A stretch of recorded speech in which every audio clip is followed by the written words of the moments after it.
सोनीपत जिले में मंगलवार को पेट की दवा खाने के बाद 3 बच्चों की मौत हो गई। पाकिस्तान के लाहौर में जहरीली दवाई पीने के कारण 16 लोगों की मौत हो गई। पुलिस का कहना है कि सर्दी जुकाम में ली जाने वाली दवाइयाँ जहरीली हो चुकी थी, जिसके कारण 16 लोग मारे गए। तो क्या है इन दवाइयों का अनसुना राज? कैसे ये लोगों की जान ले सकती है और क्या है दवाइयों को लेने का सही तरीका? आज का ये वीडियो खोलेगा सारे राज। तो सीक्रेट किलर। जब हम बीमार होते हैं, हमारी तबीयत खराब हो जाती है, तो यहाँ पर आती है दवाएं जो हमें ठीक करने का काम करती है और ये ब्लड सर्कुलेशन के माध्यम से पूरे शरीर में फैल जाती है। तो आखिर ये हमें नुकसान कैसे पहुंचाती है? देखो, जब एक बार दवा हमारे शरीर में पहुंच जाती है तो वो बीमारी को निशाना बनाती है और उसे ठीक करने का काम करती है। और जब हम गलत दवा खाते हैं तो इसका परिणाम भयंकर हो जाता है। इससे हमारे ऑर्गन भी फेल हो सकते हैं, जैसे कि लीवर फेल, और साथ ही मोतियाबिंद, डायबिटीज और सांस में तकलीफ जैसी भयंकर बीमारियां हमें घेर लेती है। तो क्या ये दवाइयाँ हमें और आपको भी बीमार कर सकती है? और क्या वजह है कि हम हॉस्पिटल और मेडिकल से सही दवाइयाँ लेते हैं, फिर भी ये साइड इफ़ेक्ट्स हमें बीमार कर सकते हैं? और क्या है डॉक्टर्स की काली सच्चाई? चलिए जानते हैं। 32 साल के निरंजन शर्मा को जब भी सामान्य दर्द महसूस होता था तो वह पेन किलर लेते थे। वे बिना किसी डॉक्टर की सलाह के लगातार 5-6 वर्षों तक पेन किलर लेते रहे। जब अचानक उनकी तबीयत खराब हो गई तो उन्हें हॉस्पिटल में एडमिट कराया गया। जांच के बाद पता चला कि किडनी में खराबी है। डॉक्टरों ने बताया कि लंबे समय तक पेन किलर लेने से उनकी किडनी पूरी तरह से खराब हो चुकी थी। 5 साल के आदित्य को 2 साल पहले तेज बुखार हुआ था।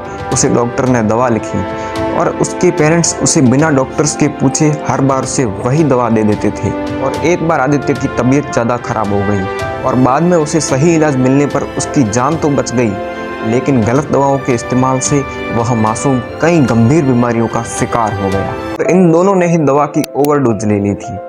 हम कैसे पता लगा सकते हैं कि कितनी दवाई लेना सेफ है और कितनी नुकसानदायक? देखिए, कोई भी मेडिसिन डॉक्टर के बताए समय या मात्रा से ज़्यादा लेना ओवरडोज की कैटेगरी में आता है।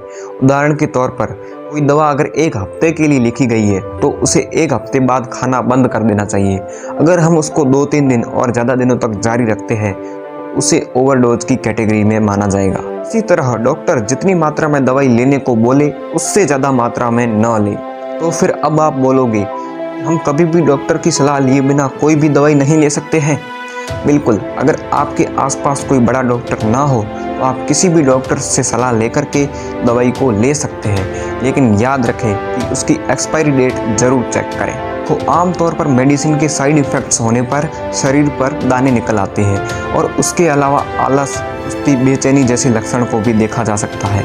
लेकिन याद रखें, ये लक्षण किसी बड़ी बीमारी के भी हो सकते हैं, इसीलिए डॉक्टर की राय जरूर लें। हालांकि पैरासीटामोल को सबसे सेफ माना जाता है, लेकिन उससे भी 2000 mg से ज़्यादा लेने पर परेशानियां हो सकती हैं। एक्चुअली टैबलेट्स के ऊपर कुछ वर्ड्स भी लिखे होते हैं, इन्हें देखकर आप पता कर सकते हो कि दवा को खाने का सही समय क्या है। जैसे कि AC का मतलब होता है कि दवा को खाने के पहले लें, TC का मतलब होता है कि दवा को खाने के बाद लें, OD का मतलब होता है कि दवा को दिन में 1 बार लें, PD या BDS का मतलब होता है दवा को दिन में 2 बार लें। और अब मैं आपको बताता हूँ कि क्या है एक्सपायरी डेट का असली सच। आमतौर पर दवा कंपनी एक्सपायरी डेट दवा के असल में ख़राब होने से कुछ दिन पहले की प्रिंट कराती है। अगर ऐसे में आपने 10-20 दिन एक्सपायर हुई कोई दवा खा ली है, इस दवा का आपके स्वास्थ्य के ऊपर कोई भी बुरा असर नहीं पड़ेगा। और याद रखें कि ज़्यादा दवाइयाँ लेने से ब्रेन हर्ट और लीवर फेल जैसी चीज़ों के चांसेस बढ़ जाते हैं।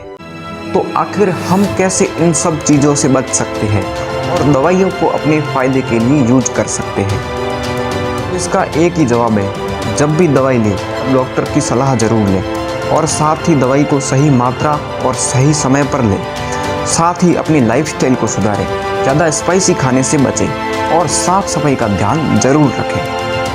मैं आपको बधाई देना चाहता हूँ, क्योंकि आपने इंस्टा रील्स पर टाइम वेस्ट करने की बजाय दवाइयों से रखने वाली सावधानियों को जाना, अपनी लाइफ में वैल्यू को ऐड किया अब आपका फर्ज बनता है कि आप इस वीडियो को लाइक करके कमेंट में अपनी राय ज़रूर बताएं और आपको अगले किस टॉपिक पर वीडियो चाहिए वो भी बताएं और जाते जाते चैनल को सब्सक्राइब भी कर दें। Meet you soon.